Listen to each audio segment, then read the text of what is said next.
guys, let's go and check out Maverick, the 6-berth 2011 Mercedes Sprinter camper.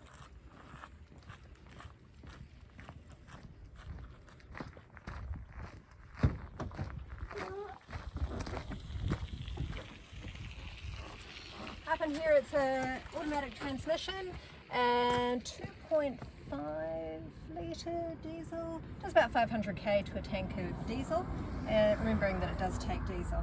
When we go to start up the ignition, we're going to turn it halfway, next click as well, and just wait for the glow plug, which is like a squiggle, to go out. That's a standard diesel sort of starting procedure, and then you can turn the ignition. And then when we come to a stop, if you are parked on a hill, you're just going to move from drive into neutral, pull up the handbrake, take your foot off the brake, and then put it into park.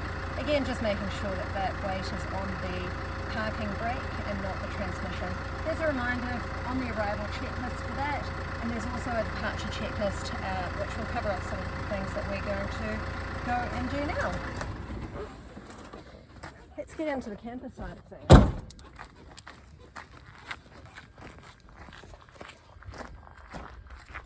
We've got keys corresponding with letters here, so we've got A will open A, and that's for that lock there. We're going to open that up, click it into place on the holder there. We've got a fly screen here which opens and closes, and that's very useful for the sandflies in the South Island especially. Manual step, making sure that we put that up when we go to depart, which is also on the departure checklist.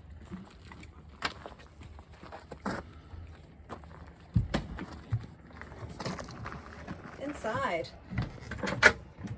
that locker there has got a ladder in it and a broom. It's got a broom for all your sweeping needs.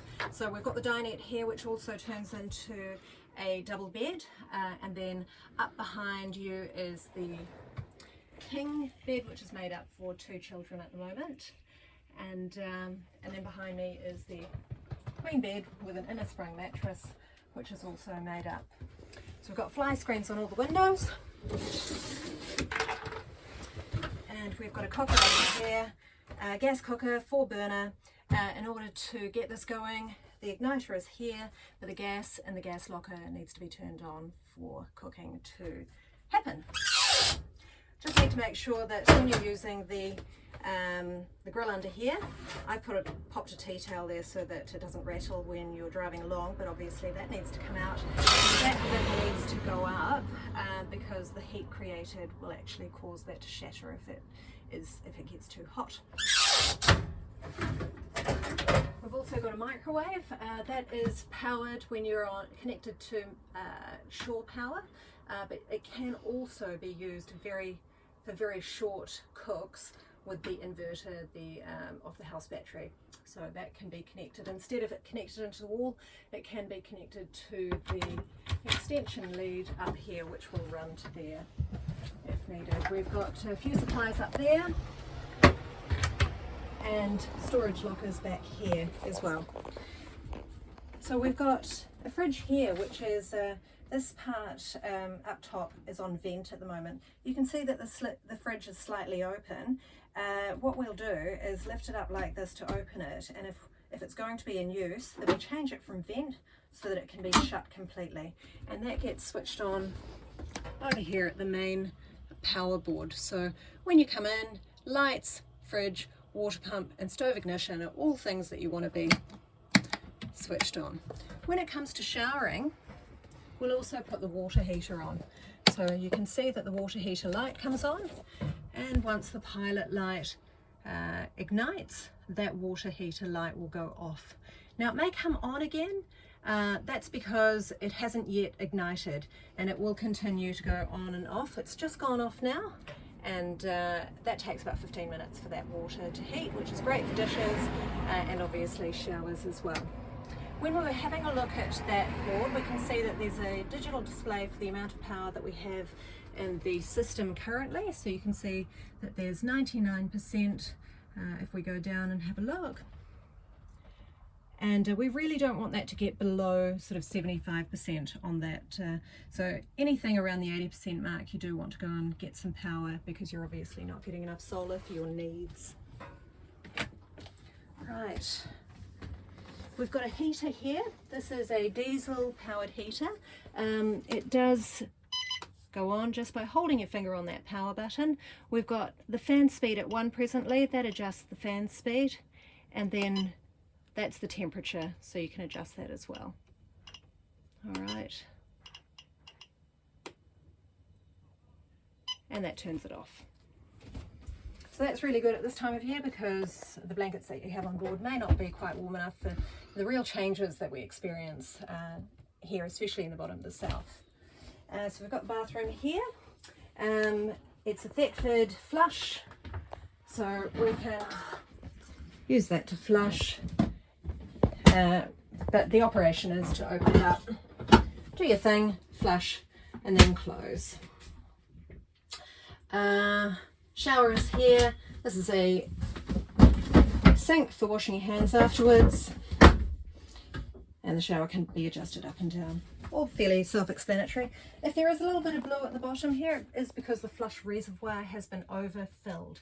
So that's a good indicator that you've overfilled it if you are getting blue sanitizer in the bottom of the shower basin there. So just be aware not to overfill that. There is a marker on the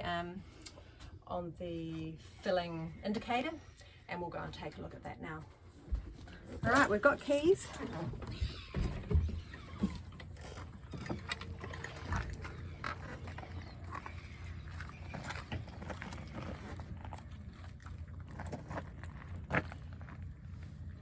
Here is where water gets filled,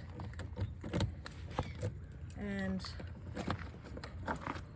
it's the B key as indicated there, and also there. We've got the C key here for this locker.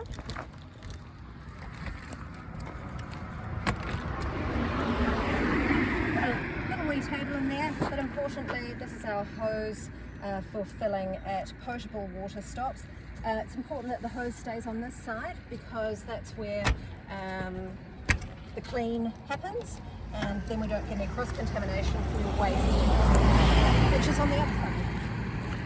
Right next here, D key, this locker.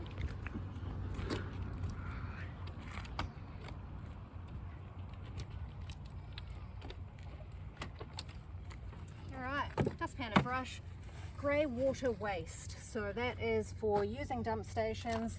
The outlet is here, and it's all very self-explanatory. When you come to discharge, you're going to open that up, use that, go in there, and make sure that you rinse it off afterwards. There are some gloves to use as well. The toilet is here, so as you can see, it's slightly above what it should be, so there may be a little bit of blue that's sort of overflowing, but that is the flush reservoir that gets filled in order to be able to flush. And this is your cassette here, so that gets pulled out by lifting that up, pulling it all the way out. Let's let you finish as it is. That gets, when you go to discharge it, you make sure to open that up as well as pull that out. And then you can empty it and rinse it, and you want about 1 litre of water at the bottom of it, and then you add your blue tablet so that you've got that.